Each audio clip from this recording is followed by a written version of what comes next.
Kwa imani Musa alipokuwa mtu mzima alikataa kuitwa mwana wa binti Farao.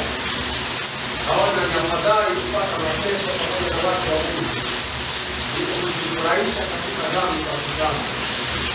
Hesabu ya kuwa kushuhudiwa kwake Kristo ni utajiri mkuu kuliko hazina za Misri, kwa kuwa aliyatazamia hayo malipo. Kama niujie karibu inasema, kwa imani Musa alipokuwa mtu mzima alikataa kuitwa mwana wa binti Farao. Kaona ni afadhali kupata mateso pamoja na watu wa Mungu kuliko kujifurahisha katika dhambi kwa kitambo. Akihesabu ya kuwa kushtumiwa kwake Kristo ni utajiri mkuu kuliko hazina za Misri, kwa kuwa aliyatazamia hayo malipo. Mungu Baba, tunakushukuru kwa usimamizi wa neno lako. Tunapopata tafakari chache, naomba useme nasi Roho Mtakatifu, mwalimu wa kweli, kutufundisha sisi wote. Kwa jina la Yesu Mungu wetu. Amen. Asubuhi ya leo nimesukuma moyoni kushirikiana ujumbe ambao umeupa kichwa mapambano ya kujitambua. Na kama ambavyo nimesema awali, ujumbe ambao nimewahi kushirikisha mahali siku za nyuma, nimesukuma pia kushirikiana na watu wa Mungu mahali hapa. Na shabaha ya ujumbe huu ni kuwapa changamoto waamini, tena waamini ama waliookoka,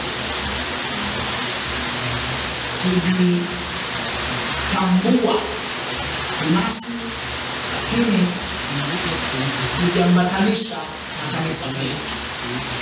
Kujitambua binafsi na kujiambatanisha na kanisa, ama kujitambua binafsi na kujiambatanisha na waamini. Swala la kujitambua ni jambo pana sana ambalo kiukweli wataalamu wengi wanajaribu kuzungumza na kueleza kwa namna mbalimbali. Maswali kama wewe ni nani, maswali si mepesi, ni mepesi lakini si mepesi. Na watu wengi wanapouliza maswali kama haya, unaanza kuona maelezo yanaanza kuwa mazito. Ni mpaka mtu apate mafunzo ama maarifa ya kutosha ya kuweza kujibu swali hilo. Na ni swali ambalo mtu anapoanza kulitafakari, kupata majibu yake si jambo la mara moja. Kwamba wewe ni nani? Kwa nini upo? Ni jambo pana ambalo linahitaji mtu kujitambua. Na ukweli ni kwamba swala la kujitambua ni pana na linahusisha vitu vingi, kuanzia thamani ama zile lugha ambazo mtu anakuwa nazo. Kuna vitu kwenye maisha tunavipa thamani dhidi ya vingine, lulu zile za maisha. Na nikisema lulu za maisha, kila mmoja ana maeneo anayotoa thamani kuliko maeneo. Naweza akatoa thamani kwenye ardhi, kwenye mbegu, tofauti na mfanyabiashara. Hizo lulu ambazo zinapishana. Ukimuuliza mwanasaikolojia, ukimuuliza mhubiri, ukimuuliza mchungaji, ukimuuliza mtume, hawa wote wanatoa thamani tofauti kwenye mambo mbalimbali. Na kwa nini wanatoa thamani? Kwa sababu kila mmoja ana namna ambavyo anajitambua. Hata tabia zetu ni sehemu ya utambulisho wa mtu binafsi, na tabia zetu hazifanani.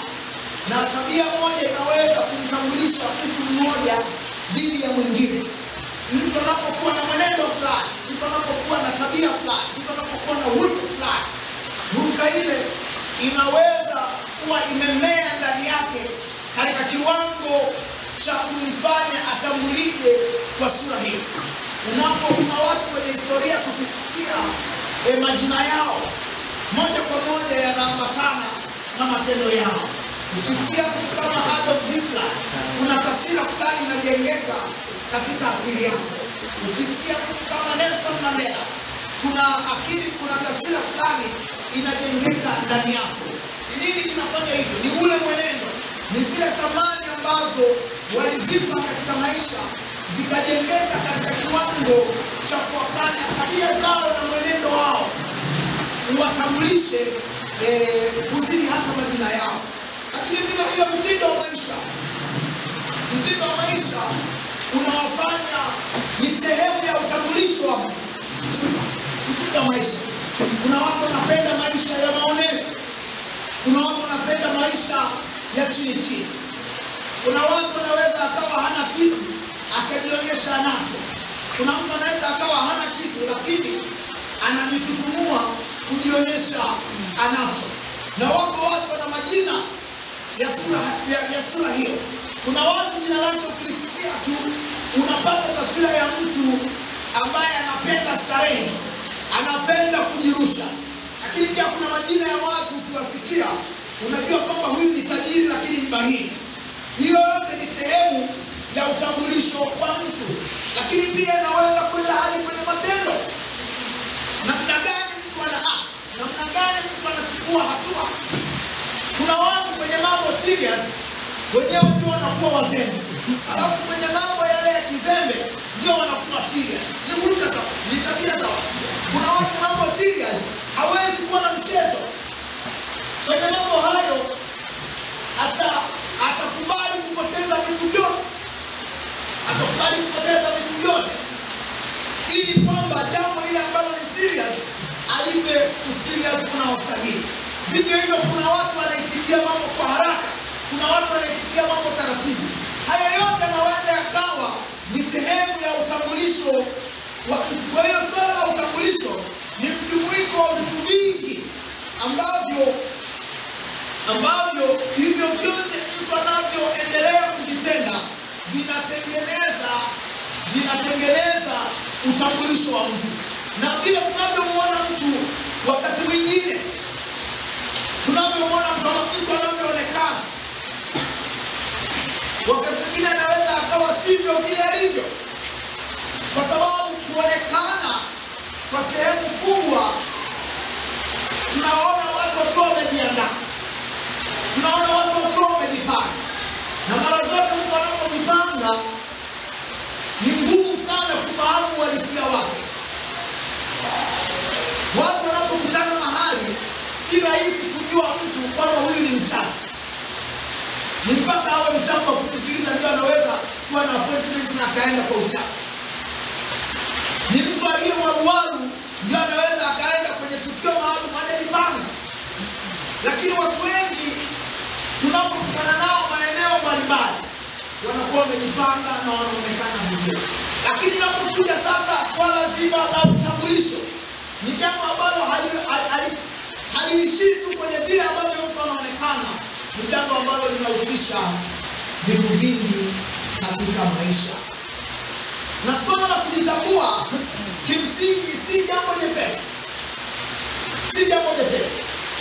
Mara nyingi tukiwa wadogo kuna vitu tunatamani kuwa, kuna vile tunavyojiona, lakini kwa kadri tunavyoendelea kukua ndio tunaanza kuelewa kusudi la maisha ni nini. Tunaanza kusikia msukumo wa kuchukua uelekeo fulani katika maisha. Na ikiwa mtu wako na mahusiano mazuri na Mungu, Mungu anaweza kumsaidia kujua kabisa kwamba wewe chukua njia hii. Kwa hiyo swala la kujitambua ni jambo ambalo linaweza kuendelea kuchukua kadri mtu ambavyo anakuwa. Na kadri mtu ambavyo anaendelea kukua, ataanza kuweka thamani kwenye vitu mbalimbali. Utaanza kuona mtu kama ameitiwa kusudi la kuwa kwenye biashara, utaona zile harakati zinazoanza. Nakumbuka mimi nikiwa mdogo nilitamani sana kuwa mbali. Lakini leo hata ukiambia ndege hii hapa, nipeleke chuo cha mbali. Sisikii kama ni jambo ambalo linaleta utoshelevu moyoni. jambo ambalo linaleta ushelevu moyo. Lakini kwa nini nimefika hapo? Kwa sababu wakati nilipokuwa naendelea kukua, ninaanza kupata msukumo wa yale maeneo ambayo nadhani ndio Mungu ameniitia, ndio kusudi langu liko huko. Kwa hiyo mtu anaanza kuwekeza kwenye mambo fulani ambayo yanapelekea hatima na kusudi la maisha ambalo anakuwa ameitiwa. Kwa hiyo swala la kujitambua si jambo la mara moja na si swala jepesi. Na mtu wa Mungu, ni vizuri ujitambue. Ni vizuri ujitambue uwe nani na umeletwa hapo kwa kusudi gani, kwa sababu hakuna aliyeko duniani kwa bahati mbaya. Huku duniani hakuna mwana haramu, hakuna mtu haramu. Watu wote wako duniani kwa kusudi fulani. Kwa hiyo leo mtu wa Mungu, ni vizuri uanze kujihoji. Umri tulionao ni umri sahihi sana kuanza kutafakari juu ya kusudi la maisha ni lipi, njia ambayo unaiendea ni ipi, na vitu gani uanze kuacha, vitu gani uanze kuendelea navyo, watu gani uanze kukaa nao mbali, watu gani uanze kuwasogelea. Bwana atusaidie sana. Amen. Hayo yote ni mambo ambayo yanatusaidia kuelekea kwenye hatima na kusudi la maisha. Lakini hatuwezi kufika huko kama hatujajitambua. Si kila mwenendo, si kila njia, sio kila maisha yanaweza kumfanya mtu kufikia hatima. Kuna watu hatima zao zilionekana mapema, lakini kwa sababu ya mwenendo mbovu wakaishia kutofikia hatima zilizokusudiwa. Kuna watu walianza kuchagua mapema, lakini hapo katikati walipokosa dira wakajikuta hawafiki hatima ambayo wameikusudia, ama wanaharibikiwa njiani. Kwa hiyo mtu wa Mungu, unapoendelea na maisha ya hapo ulimwenguni na mahusiano yako na Mungu na mahusiano yako na jamii na mambo yote, usiache kujiuliza swali hili: wewe ni nani? Uko hapo kwa kusudi gani? Na hiyo itakusaidia kuelekea kwenye hatima ambayo imekusudiwa. Lakini siku ya leo nataka nizungumze namna ya kujitambua na mtu wa Mungu anavyoweza kujihusisha ama kujiambatanisha na kanisa. Habari ambayo tunaisoma inatoa picha Musa alipokuwa mtu mzima, na inaweka wazi alipokuwa mtu mzima alikataa kuitwa mwana wa binti Farao. Kwa hiyo kumbe mtu mzima unatusaidia kuwa na ufahamu uliokomaa wa kuweza kupambanua na kujitambua. Mtu mzima. Kwa hiyo yumkini toka anakuwa katika jumba la mfalme, swala la yeye kujitambua liliendelea, lakini alifika mahali akafanya maamuzi. Alipokuwa mtu mzima akakataa kuitwa mwana wa binti Farao. Na ni vizuri watu wa Mungu ufahamu jambo hili alikuwa jepesi. Kumbuka hii familia imemlea Musa toka akiwa mdogo, toka akiwa mchanga. Wamemokota ama wamemchukua akiwa mtoni kwenye kile kisafina kidogo. Kwa hiyo wakamlea, wakawekeza, wakampa elimu, wakamtunza, na sasa anahesabika kuwa ni mmoja wa mtoto wa mwana wa mfalme. Yeye anasema hapana. Alikataa. Na unaposoma unaweza kubaini yumkini labda wale watu waliomzunguka, marafiki zake, wanamuita moja, wewe mtoto labda wewe mtoto wa Farao. Amesema mtoto wa Farao. Yeye kutaka kuishi. Kwa hiyo hata yumkini maneno yalianza kusambaa kwamba Musa anawakana, Musa anawakataa. Kwa hiyo anaishi katika familia, lakini alikataa kujitambulisha kuwa ni mwana wa binti wa Farao. Kwa hiyo akachagua kujitambua ama kujiambatanisha na wale waliokuwa utumwani, ndugu zake halisi ndugu zake wa damu. Na niwaambie ndugu zangu, halikuwa jambo jepesi. Ndugu zake walikuwa kwenye mateso. Ndugu zake walikuwa utumwani. Na mnafahamu mateso yao yaliongezeka sana baada ya kufa Farao asiyemtambua Yusufu. Kwa hiyo wakaanza kuuawa wale watoto wa kiume, wakaanza kupunguziwa ule msaada waliokuwa wanapewa kama watumwa, bila kupunguziwa kipimo chao cha kazi. Kwa hiyo wakawa kwenye mateso yasiyo ya kawaida. Lakini Musa akaona hawa ndio ndugu zangu, siwezi kukataa ndugu zangu, siwezi kuachana na ndugu zangu. Akaamua ajitambue katika upande huo na kuambatana. Mungu hata katika masuala ya imani tunayoishia leo, mimi na wewe tunaweza tukajitambua nafasi zetu ni zipi, lakini pia tukafanya maamuzi mahususi ya kuambatana na watu wa Mungu. Tukafanya maamuzi ya makusudi, kwa sababu katika zama tunazoziishia leo, tunaishi katika zama ambazo Wakristo wengi wanataka watambulike katika hali ya kutokuwa na tofauti na watu wa duniani. Hata nitumie sura hiyo. Wakristo wengi wangetamani sana wasionekane kama wao mambo ya dunia yamewaacha. Ndio unakuta viongozi wengi wa dini wanataka wanashindwa kuwa na msimamo, wanashindwa kusema kweli ili kuipendeza dunia, Sasa hivi tumefika mahali watumishi wa Mungu wanashindana kwa nguvu ya pesa, kwamba nani ana pesa nyingi, nani ana gari zuri. Tumefika mahali ambapo watumishi makanisani wakada mbalimbali wangetamani kuchukua mambo ya nje na kuyaleta kanisani vivyo hivyo, mambo ambayo kimsingi si halali kufanyika kanisani. Na watu hawa inapofika mambo ya misimamo ya imani, mambo ya itikadi za imani, unaweza kuona wanakosa msimamo wa kuchagua watu wasimamie. Kwa hiyo hata katika swala la imani, ndugu zangu, mimi na wewe tunahitaji ujasiri wa kujitambua, lakini pia kuambatana na watu wa Mungu kwenye misingi ya Mungu iliyo halali.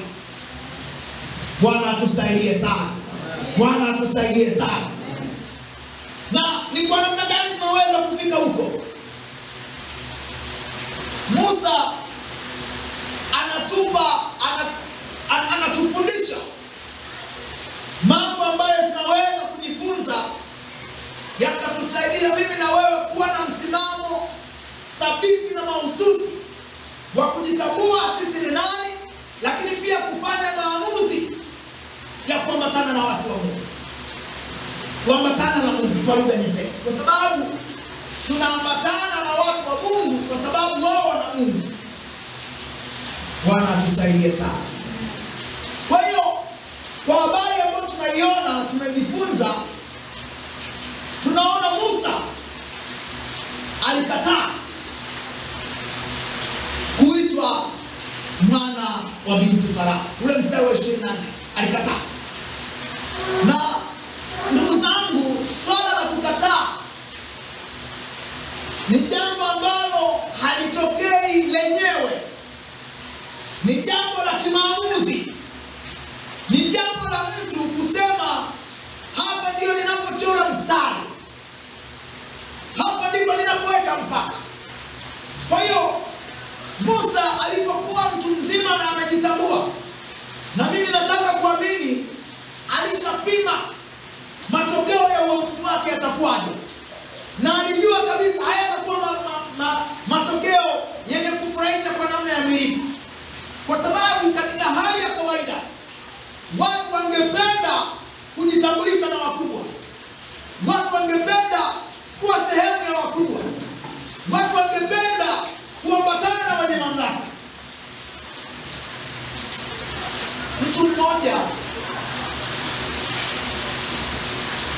ulikuwa ukizungumza naye tu bila, yaani ukizungumza naye katika 4-5 ataanza kukwambia mimi najua waziri fulani, namba yake nayo ile anakuonesha. Waziri mkuu nishakaa naye, namba yake nayo, nikipiga simu anapokea, hii hapa, anakuonyesha kwenye simu. Akipana na mwanasiasa fulani kwenye mazungumzo yake haziwezi kupita dakika 2 hajajifunua kwamba ana ukaribu na mtu fulani mkubwa. Hakuna ubaya, ila ninachotaka kusema ni kwamba kwa kawaida watu hupenda kutambulika ama kujiassociate na wakubwa. Ni kawaida, hata mimi napenda katika hali ya kawaida, hata wewe unapenda. Kwa hiyo sisemi kwamba huyu ndugu alifanya vibaya, hata wewe unapenda. Ama uongo? Huo ndio kweli. Lakini Musa sio tu kwamba alikuwa na access na wakubwa. Musa alishahesabika kuwa ni mtoto wa ile familia, na jina lake, umini wake ulishaanza kubeba ile familia. Musa amelelewa ikulu kwenye jumba la mfalme. Sio kama yule ambaye kalelewa na mtumbo lakini kajiona na mkubwa ukubwani. Musa amelelewa 4. Musa alishapewa privilege zote za mtoto wa mfalme. Kwa hiyo ulinzi alikuwa nao, kama budget alikuwa nayo, kila kitu alishakuwa nacho. Na anapofika kukataa ile nafasi ama kukataa kutambuliwa kama ni sehemu ya mtoto wa mfalme, kwa sababu Musa alishakuwa ni mtu amepelekwa shule, alijua matokeo yake ni nini. Bwana tusaidie sana. Alijua matokeo yake ni nini. Alishapiga hayo mahesabu kwamba huku kukataa kutambuliwa kama mtoto wa mwana wa mfalme, maana yake ni kwamba ninaweza nikapoteza hizi fursa zote. Alishajua kwamba ninaweza nikazua mgogoro hapa wa kuwepo hata korokoroni. Alishajua kwamba hapa ninaweza nikaadhibiwa. Alishajua hayo yote, lakini alikataa. Kwa hiyo halikuwa jambo dogo, na haya yalikuwa ni matokeo ya mtu aliyepima mambo na kufanya akili zikiwa timamu, na akakubali kubeba gharama zote zitakazotokana na maamuzi haya. Ndugu zangu, swala la kujitambua na hususan kuambatana na waaminio ama kuambatana na kanisa sio jambo jepesi kama watu wanavyojaribu kulichukua. Na wale wanaojaribu kulifanya jepesi ndio wanaojaribu kuingiza vitu vya duniani, ndio wanaojaribu kuingiza vitu ambavyo sio vya kimungu. Asubuhi leo wakati nakuja, nikawa nasikia mtu fulani anasema tuliona Wakristo hawana mahali pa kwenda usiku, kwa tukaanzisha klabu. Nimesikia leo asubuhi, kwa tukaanzisha klabu ambapo wanachoma nyama, DJ pale anapiga nyimbo za dini. Okay? Sasa mimi sijawahi kwenda, sijui itakuwaje, lakini najaribu tu kuwaza. Huyu ndugu kwamba sisi hatuna pa kwenda kweli? Hatuna pa kwenda usiku kweli? Nini kimetokea kwenye mikesha ya maombi? Nini kimetokea kwenye mikesha ya kusifu na kuabudu? Nini kimetokea kwenye kusoma neno? Nini kimetokea kwenye kujitenga? Mpaka unasema hatuna pa kwenda kweli? Moyoni nikasema huyu ndugu ametukosea sana, angetafuta sababu nyingine. Lakini pa kwenda tunapo. Au sisi kwenda kwetu kwenye mikesha je, inatafsiriwa kwamba hatuna pa kwenda jamani? Kuja kwetu kwenye maombi ndio hakuna pa kwenda. Lakini unaweza kuelewa kwamba kinachotafutwa hapa ni burudani inayofanana na kule duniani. Sasa sipingi, lakini sijui ni nini. Nataka tu kutoa hiyo kama mfano. Kwa nini? Kwa sababu swala la kukataa na kujitambua na waamini, jamani ndugu zangu, ni jambo linalokuja na gharama. Na tusipokubali kulipa gharama, ndio sasa tutataka kuwa watu wa duniani lakini wenye sura za kimungu, kuwa watu wa mataifa lakini wenye sura za waliookoka. Kwa hiyo tunajaribu kuonyesha kwamba upande ule na upande huu ni sawa sawa, isipokuwa tu kwenye kila unachofanya huko ongezea neno Yesu, kwenye kila unachofanya neno huko ongezea neno Mungu, basi ndio unakuwa umekamilisha. Ni zaidi ya hapo ndugu zangu, ni zaidi ya hapo ndugu zangu. Kwa hiyo katika imani, mimi na wewe lazima tujitambue, lakini tukubali kuambatana na watu wa Mungu, kuambatana na mambo ya kimungu, mambo ambayo siku za leo watu wanakuwa wana udhuru mwingi sana, wana udhuru mwingi sana. Na wale ambao kiukweli wanaweka mizizi, wanaweka msingi katika kumwishia Mungu, watu hao unaweza kuona hawapewi ushirikiano wa kutosha. Badala yake inapofika kufanya mambo kama hayo ambayo yangeongeza thamani kwenye maisha yetu ya rohoni, ambayo yangeongeza thamani kwenye utakatifu, ambayo yangeongeza thamani kwenye kumkaribia Mungu, mambo hayo unaona ni kama watu wanatafuta udhuru wa kutosha. Bwana atusaidie sana. Bwana atusaidie tena. Musa alikataa. Ndugu zangu, na swala la kukataa linawezekana. Ni swala la kimaamuzi. Kama hujaamua kukataa kitu kinachokurudisha nyuma, kitaendelea kukurudisha nyuma. Kama hujakataa kitu kinachokutenga na kukuangusha, kitaendelea kukuangusha siku zote. Kama hujakataa watu wanaokupeleka kubaya, ndugu zangu, watakupeleka kubaya kila itwapo leo.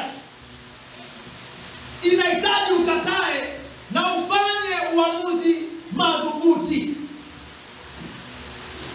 Ufanye maamuzi madhubuti. Nafahamu watu wengi wangependa kwao mambo yatokee yenyewe bila kuyafanyia kazi. Hakuna jambo linalotokea lenyewe bila kulifanyia kazi. Hakuna. Musa alikataa akijua matokeo yake ni nini. Mimi na wewe tunapaswa kukataa tukijua pia matokeo yake ni nini. Matokeo yake yanaweza kuwa ni kuchekwa. Matokeo yake yanaweza yakawa ni kusema vibaya. Matokeo yake yanaweza yakawa ni kutupiwa maneno. Matokeo yake yanaweza yakawa kuonekana wewe ni mshamba. Matokeo yake yanaweza yakawa ni wewe kujitenga baadhi na watu. Hayo ni matokeo. Hayo ni matokeo. Lazima ujue hayo ni matokeo. Mambo ya kumwishia Mungu na kuwa na msimamo katika Mungu sio mambo yanayokuja bila gharama. Musa alikataa. Mimi na wewe tunapaswa kukataa. Bwana atusaidie sana. Bwana atusaidie sana. Mguse jirani yako, mwambie kataa.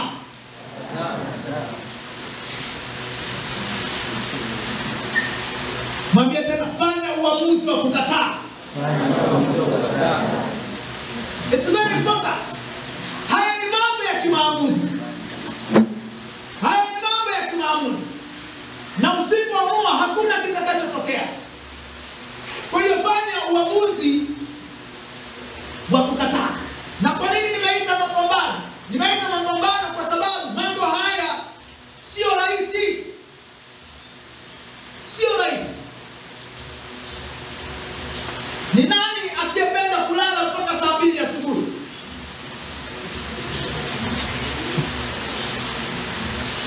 Ni nani anayependa kupita na tamthilia?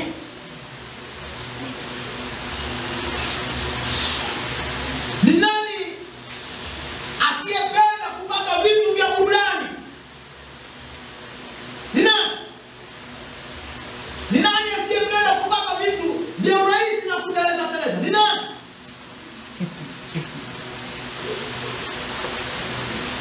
Ni nani? Inawezekana hayupo. Lakini kwa nini inafika mahali tunalazimika? Kwa sababu lazima tutengeneze identity. Ndugu yangu, usipokataa mambo yasiyofaa, hayo ndio yanageuka identity yako. Nataka nikwambie kweli, mtu wa Mungu, usipokataa mambo yanayokudhalilisha, utapata identity ya kudhalilika. Usipokataa mambo ya kukufanya upige hatua, utabaki nyuma siku zote. Usipokataa mambo yanayofanya maisha yako yarudi nyuma badala ya kusonga mbele, yataendelea kurudi nyuma, na hakuna muujiza utakaotokea katika hilo, kwa sababu hilo ni jukumu lako, ni wajibu wako. Kwa hiyo Musa alikataa, na kutoka kwake tunajifunza kukataa mambo yasiyofaa yanayohusiana na maisha ya kawaida ambayo yanatufaa kwenye ulimwengu huu wa sasa. Sisi ambao tunataka kujiendeleza kwenye eneo la karia, sisi tunataka kujiendeleza kwenye eneo la mahusiano, sisi tunataka kujiendeleza kwenye eneo la huduma, sisi ambao tunataka kujiendeleza kwenye utumishi wa umma, sisi tunataka kujiendeleza kwenye maeneo mbalimbali. Lazima ifike wakati baadhi ya mambo tuseme hapana. Kuna marafiki tuseme hapana, ninakupenda lakini ndugu yangu wewe unanirudisha nyuma. Naomba rafiki zangu mabiti, ninampenda ingawa hajaokoka.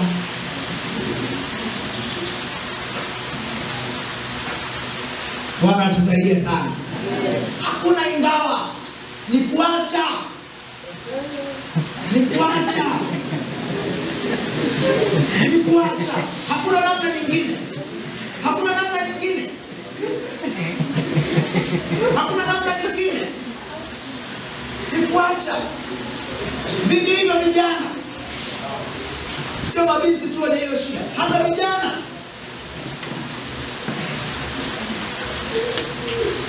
Kwamba umemwona anaambatana na John, unasema John ni rafiki yake tu. Kama kuna John huko, sio John wewe. John ni jina tu la mfano. Ni kuacha. Ni kuacha. Ni kuacha. Wewe unataka kuwa mtumishi, na wale waliokuzunguka wote mambo yao hayana njia hiyo. Nini unategemea? Nini unategemea? Tuambiane kweli, nini unategemea? Tegemea anguko. Tegemea anguko. Unataka kuwa mwalimu mzuri na una rafiki hata mmoja ambaye ni mwalimu. Unataka kuwa mfanyabiashara uko mjini hapa, ujui soko la Ilala likoje, ujui soko la Magomeni likoje, ujui Kariakoo kukoje. Unataka kuwa mfanyabiashara na marafiki zako wote ni mainjinia.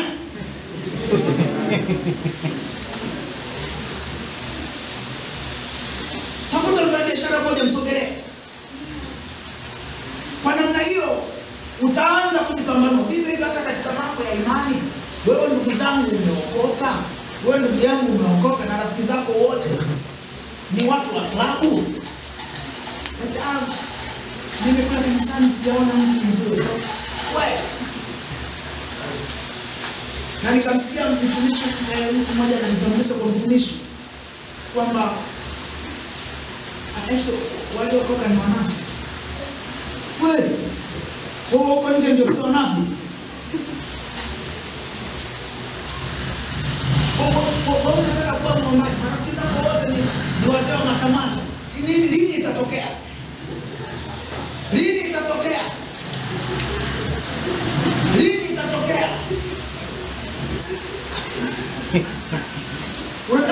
Tafuta mwombaji mmoja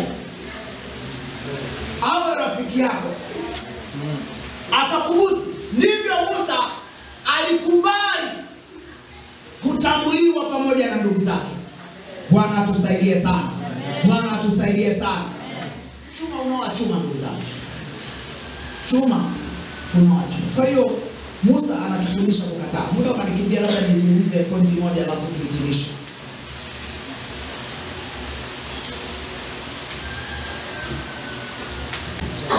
Jambo la pili, baada ya Musa kukataa, ambao tunajifunza ule mstari wa 25, tunaona Musa alichagua mateso pamoja na watu wa Mungu. Mstari wa 25 anasema akaona ni afadhali kupata mateso pamoja na watu wa Mungu kuliko kujifurahisha katika dhambi ya kitabu. Musa aliona afadhali kupata mateso na watu wa Mungu. Sio tu kupata mateso na watu wa Mungu. Mateso huwa yapo, na watu wanapata mateso kwa sababu nyingi tu. Moja ya sababu zilizo halisi ambazo watu wanapata mateso ni kwa sababu ya maamuzi mabaya. Ni kwa sababu ya maamuzi mabaya. Hiyo uwe na uhakika itakuletea shida. Maamuzi mabaya, tabia mbaya. Tabia ambayo huwa inaadhiriwa popote. Kwa hiyo iko wazi. Na hatushangai sana mtu akiadhibiwa kwa makosa aliyoyafanya. Lakini kwenye hili tunaona Musa aliamua kupata mateso pamoja na watu wa Mungu.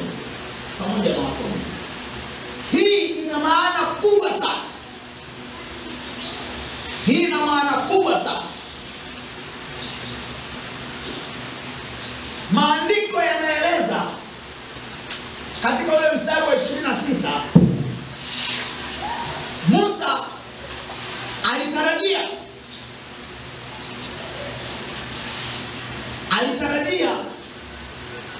alitazamia malipo. Nisoma ule mstari wa 26. Akihesabu ya kuwa kushutumiwa kwake Kristo ni utajiri mkuu kuliko hazina za Misri, kwa kuwa aliyatazamia hayo malipo.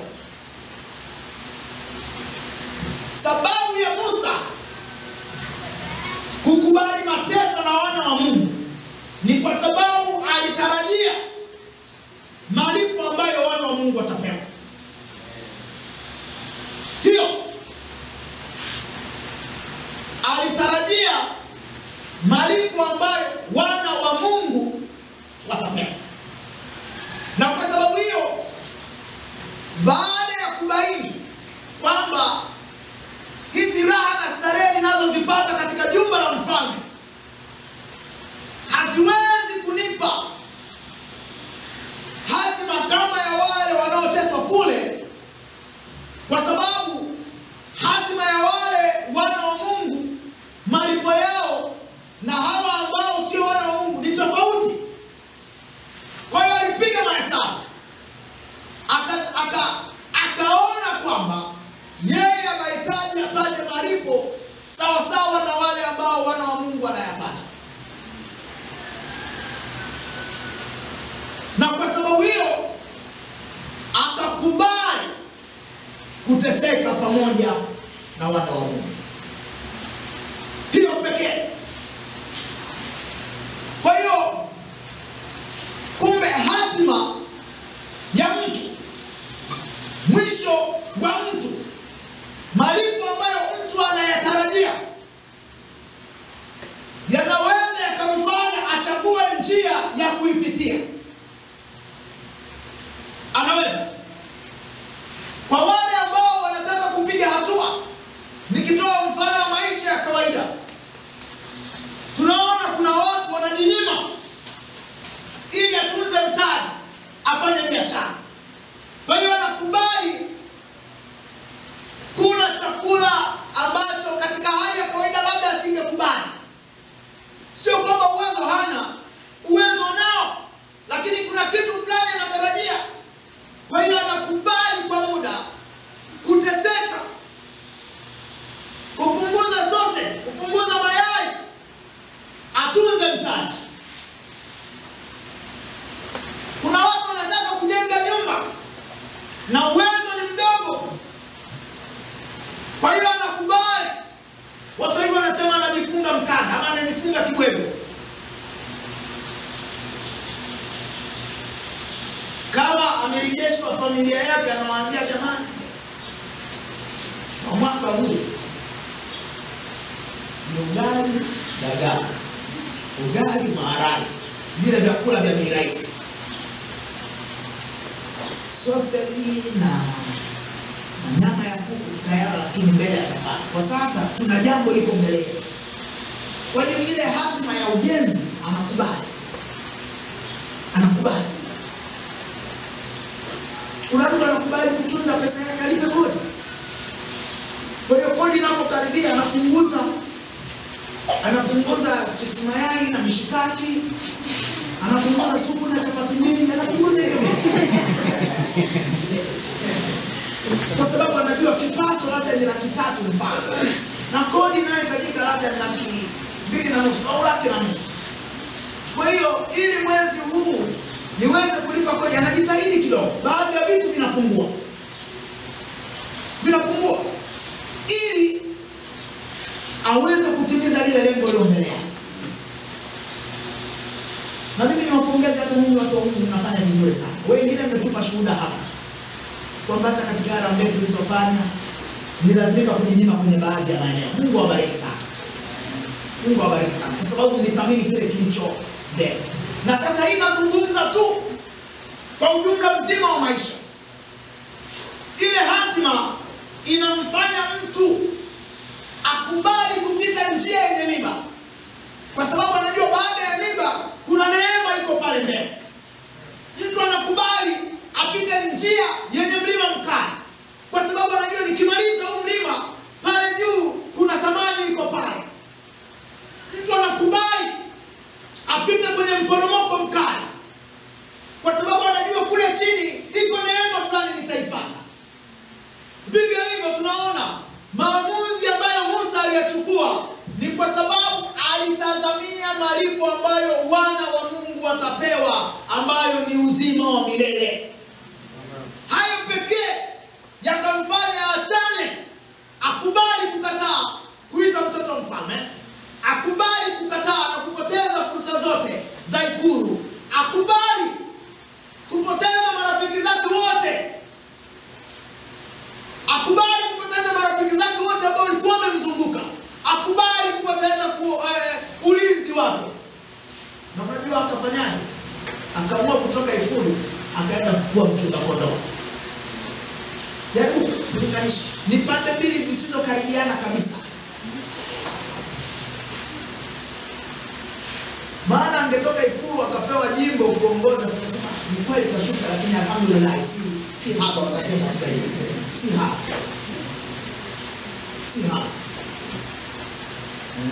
Si haba. Waswahili wanasema, mimi nimekulia Uswahili, kwa hiyo nafahamu. Si haba. Lakini fikiria kutoka ikulu kwenda kuwa mchunga kondoo. Tena unachunga kondoo jangwani. Kumbuka Musa alikuwa ni msomi wa kiwango cha PhD. Musa alishafundishwa mambo ya utawala. Kwenye ikulu pale kulikuwa kuna fungu lake. Kwenye ikulu pale alikuwa na mambo ya kiutawala, wajibu wa kiutawala afanye. Alikuwa amezungukwa Musa. Hakuwa mtu mdogo. Ingekuwa zama zetu hizi, ingesema ni Musa anapitishwa na king'ora. Yaani mahali ambapo Musa yuko anajulikana yupo. Mahali ambapo anaenda, watu kwanza wapelelezi wanafika huko, watu wa usalama wanatangulia kuona mheshimiwa anapita wapi. Waandae mazingira. Musa alikuwa kwenye renki kiasi ya kwamba jambo likienda vibaya, kuna mtu anawekwa gerezani. Kumbukeni historia ya Yusufu. Anazungumza kuna mtu katika kumnywesha mfalme, kitu akikwenda vizuri, akatupwa ndani. Ndio zilikuwa hukumu hizo za miaka hiyo. Kwa hiyo Musa alikuwa katika mazingira haya, kwamba kuna mtu karibu anawekwa ndani. Na akasema haya yote, hii fahari yote haiwezi kunipa uzima wa milele. Akakubali kuacha hayo yote na kuambatana na ndugu zake, kuambatana na watu wa Mungu, kwa sababu alikuwa ni kwa njia ya kuambatana na watu wa Mungu urithi uzima wa milele. Bwana atusaidie sana. Bwana atusaidie tena. Watu wa Mungu wanapotumisha, hatima unayoikusudia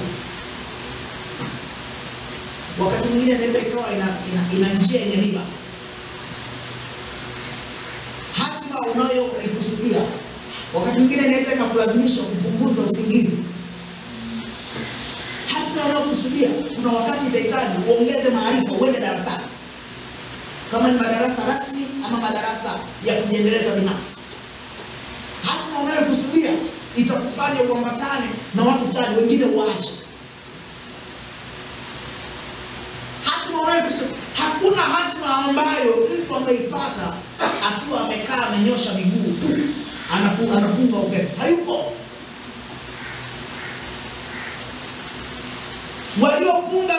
Walionyosha miguu na kupunga upepo, hatima zao ziliendana na mambo haya. Lakini wale wenye hatima kubwa, fuatilia habari zao. Ni nani anakuvutia? Ni nani anakuvutia? Jiulize safari yake ilikuwaje? Jiulize safari yake ilikuwaje? Utaona kila mmoja anapokusimulia anakwambia kuna mahali alipita hapakuwa pepesi. Atakwambia kuna watu walimcheka, walimdharau. Atakwambia kuna watu waliwapoteza. Atakwambia kuna watu alikana mbali. Nilikuwa nafuatilia habari ya mfanyabiashara mmoja marehemu sasa hapa Tanzania. Kwa mfanyabiashara mkubwa sana. Kwa miaka mingi, mtu maarufu, sio miaka mingi sana. Lakini aliwahi kufanya biashara, na katika simulizi lake ni kwamba amewahi kuleta mzigo ukapotea wote. Ukapotea wote. Katika mazingira haya angeweza kusema sasa ndio naona Mungu hajanipangia hii. Naona Mungu hajanipangia hii. Tunapotaka kutunza maisha utakatifu, kuna vitu tunalazimika kuacha. Tukiwa na hatima kubwa, kuna vitu tunalazimika kuacha. Hatima zote kubwa, ndugu zangu, zina njia zenye miba. Ndio. Hatima zote kubwa zina njia huko ndani, zinawaka moto. Zina makaa ya moto. Hatima zote kubwa.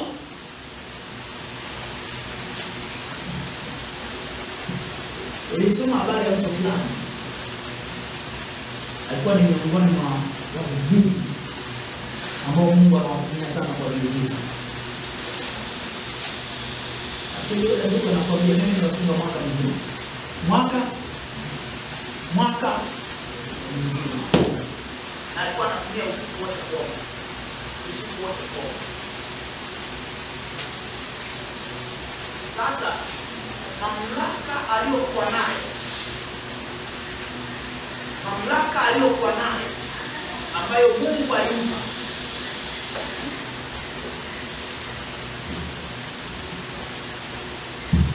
mamlaka aliyokuwa nayo ambayo Mungu alikuwa akimtumia kwayo haikuwa ndogo.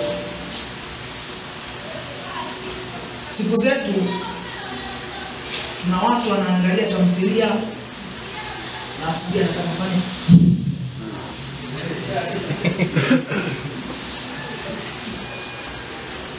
ni mambo ya kweli au nyamja kutana naye. Tuna watu anashinda anaangalia sinema, kila movie unayotaja kaitazama, na anataka kuwa mhubiri wa Injili.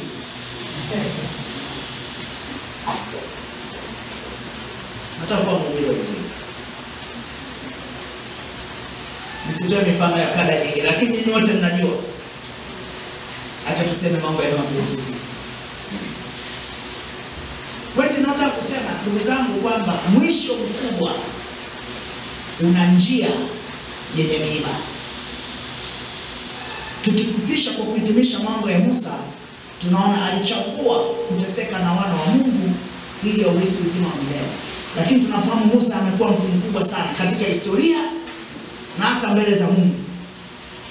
Lakini njia aliyochagua kwa miaka 40 ilikuwa ni njia ya mateso.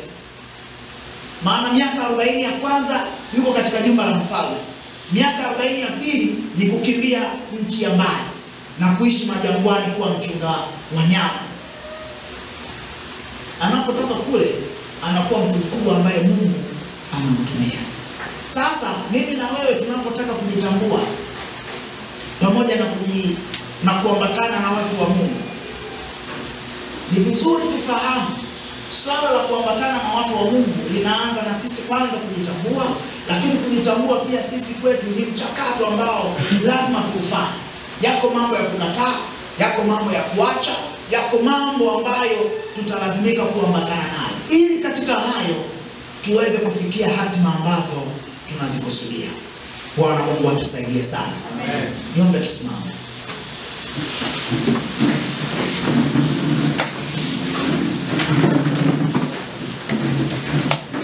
Ninajua ni shauku ya kila mmoja kuwa na hatima kubwa. Najua hii sina shaka nayo. Ni shauku ya kila mmoja kuwa na hatima njema. Lakini si watu sana wako tayari kulipa gharama binafsi, gharama za kwenye jamii. Kuna watu wamegoma kabisa kubadilika. Lakini labda hiyo ndio njia pekee ambayo Mungu anaitumia. Labda hiyo ndio njia itakayokufanya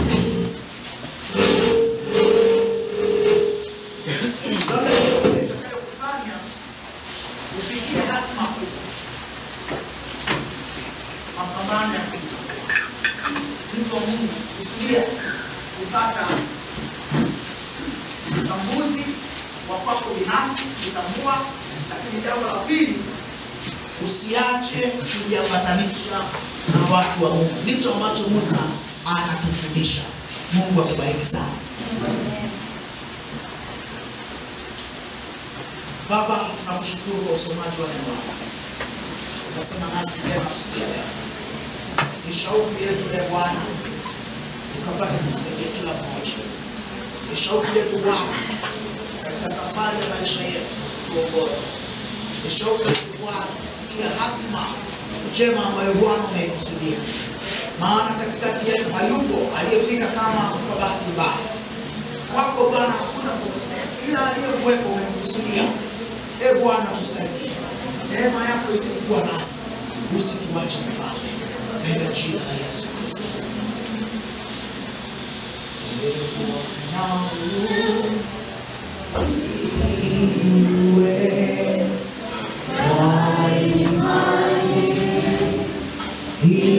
Isimame,